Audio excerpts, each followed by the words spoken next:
রংপুরে জামায়াত এনসিপি সহ ১১ দলীয় ঐক্যজোটের বিভাগীয় মহাসমাবেশে গণভোটের গণরায় বাস্তবায়ন, তিস্তা মহাপরিকল্পনা বাস্তবায়নের কার্যকর ব্যবস্থা গ্রহণ, সীমান্ত হত্যা ও পুশ-ইন জনদুর্ভোগ নিরসনের দাবিতে এক বিশাল বিভাগীয় সমাবেশ অনুষ্ঠিত হয়েছে।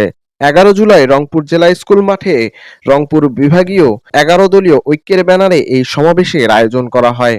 সমাবেশে সভাপতিত্ব করেন এনসিপির প্রধান আহ্বায়ক জনাব নাহিদ ইসলাম ও প্রধান অতিথি হিসেবে উপস্থিত ছিলেন ১১ দলীয় জোটের প্রধান ও জামাতের আমির ডক্টর শফিকুর রহমান। এছাড়াও জামাতে ইসলামী ও এনসিপি সহ অন্যান্য দলের রংপুর বিভাগীয় ও জেলা উপজেলা পর্যায়ের শীর্ষ নেতারা মঞ্চে উপস্থিত ছিলেন।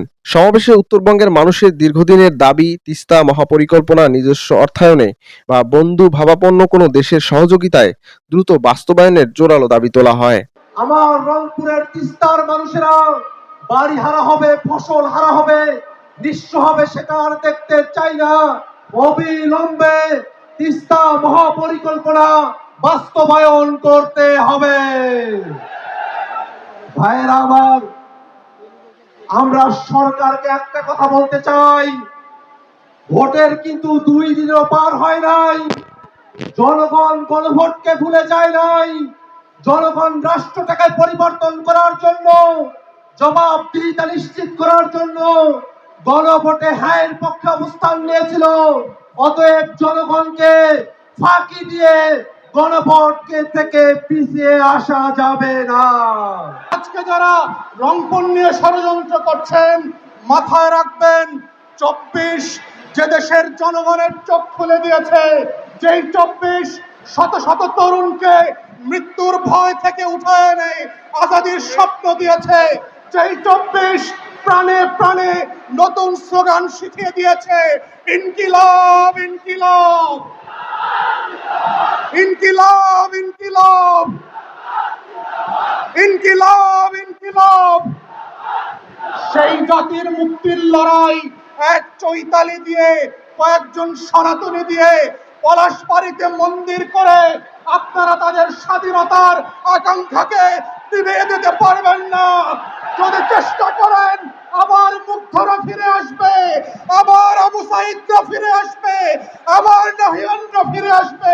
লক্ষাধিক লোক বৃষ্টিতে ভিজে বাংলাদেশের মানুষকে এটাই বলছে, বাংলাদেশের বিপদের দিনে আমরা কখনো ঘরে ফিরে যাব না, আবু সাঈদের মতো জান দিতে প্রস্তুত থাকবো।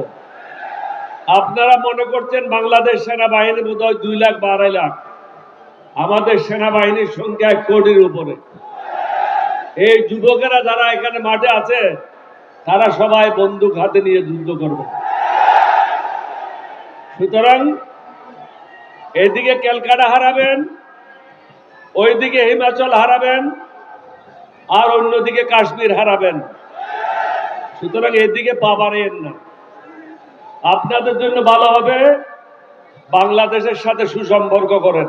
এই রংপুর বিভাগের বেশিরভাগ আসন বিরোধী দলের এমপিদের হওয়ার কারণে সেখানে বরাদ্দ পরিকল্পিতভাবে কমিয়ে দেওয়া হয়েছে। রংপুরে কোনো বড় উন্নয়ন প্রজেক্ট রাখা হয় নাই। উন্নয়ন বরাদ্দে এত কোটি কোটি টাকা রাখা হয়েছে, রংপুরে কোনো বিশেষ বরাদ্দ রাখা হয় নাই। বরাদ্দ সব যাচ্ছে বগুড়ার শিবগঞ্জে। গোপালগঞ্জ প্রতিস্থাপিত হয়েছে বগুড়ার শিবগঞ্জ, কিন্তু যারা প্রকৃত বৈষম্যের শিকার এই রংপুরবাসী দীর্ঘ সময় ধরে, তারা কোনো বরাদ্দ পাচ্ছে না।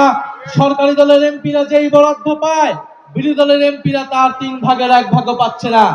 আমরা সংসদে বলেছি, যদি বিরোধী দলের এমপির সাথে আপনার কোনো শত্রুতা থাকে, আমরা সমালোচনা করি বলে দেখি, যদি কোনো শত্রুতা তৈরি হয়, আপনারা আমাদের বেতন বন্ধ করুন। কিন্তু জনগণের হক, জনগণের অধিকার, সেটাকে বঞ্চিত করার অধিকার আপনাদেরকে কেউ দেয় নাই। আমরা শুনতে চাই না, দেখতে চাই না, আমরা বাস্তব পদক্ষেপ দেখতে চাই। এই সরকার আমাদের